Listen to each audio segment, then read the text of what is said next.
Hey guys, this is Timothy from Accelerated Spanish, and here's one of my favorite games to play when practicing Spanish at home. So here are some of my Spanish flashcards that I'm practicing with. I've got The Wind Blows on one side, and on the other side, El Viento Sopla. Flashcards are great for reviewing Spanish vocabulary and phrases. The problem is that they can get really repetitive. You know, in conversations, you don't just have to know a word or a phrase by itself. If you ever find yourself saying, the wind blows, in a conversation, it's going to have a real-life context that you probably haven't practiced yet. So this game that I'm going to show you is going to help you prepare for that on your own. First of all, you need to have 2 stacks of cards.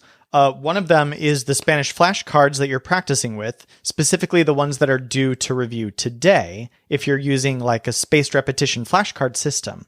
And if you don't already have a system like that, make sure you watch my other videos on creating and using Spanish flashcards. You'll also have a stack of about 15 cards that just have a conversation topic on them.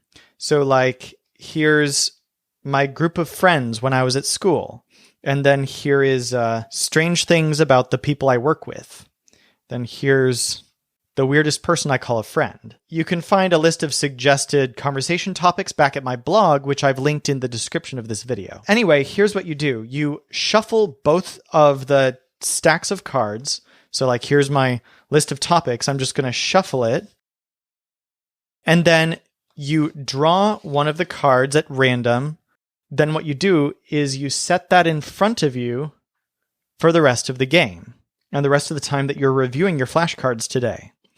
Then, as you go to your Spanish-English flashcards, you draw a flashcard and you imagine that you're talking about that subject. Let's say, for example, that you're talking with a group of Spanish-speaking friends about what I would do at a reunion of extended family, just as a random example. Now you imagine that you and a friend or two are talking about what you might do if you were at a big family reunion. Then you start drawing Spanish cards at random.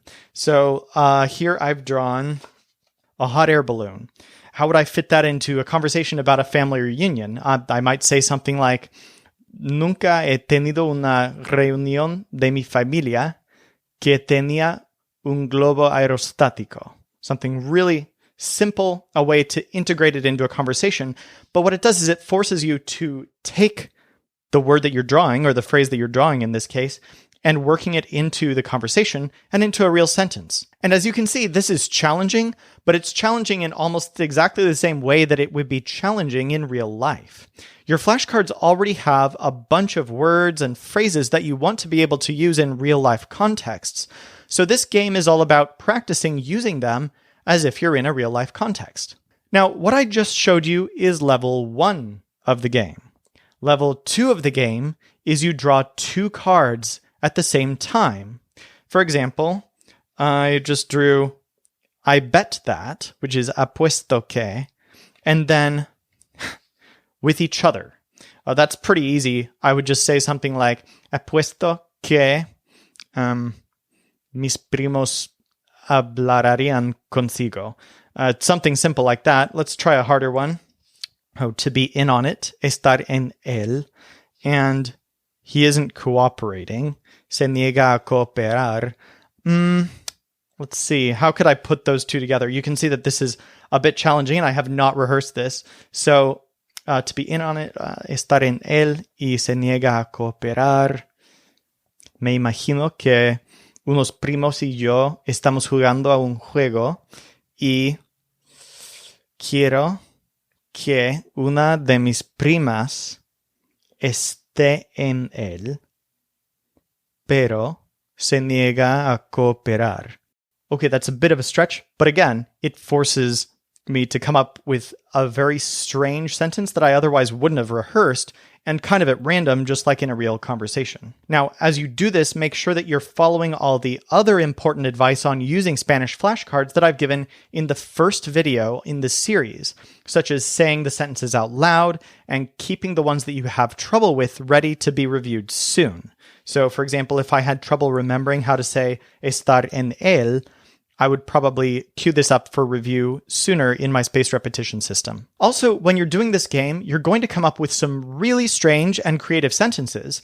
And when you come up with a sentence that's really interesting, very often you'll feel like you want to remember it, or you want to be sure that what you're saying is accurate Spanish. When you do this, I recommend writing it down and then showing it to a Spanish-speaking friend or coach to make sure that what you're doing is correct and accurate Spanish. Now, if you don't yet have a Spanish coach, the native-speaking linguists at SpanishVideoCourse.com are the best in the world at what they do, and they'd love to play these games with you. We specialize in helping Spanish students go from mediocre to speaking deeply and personally with their Spanish-speaking loved ones. If you'd rather just play this game on your own, make sure to check out my other videos on how Spanish flashcards can make you fluent in Spanish faster than ever.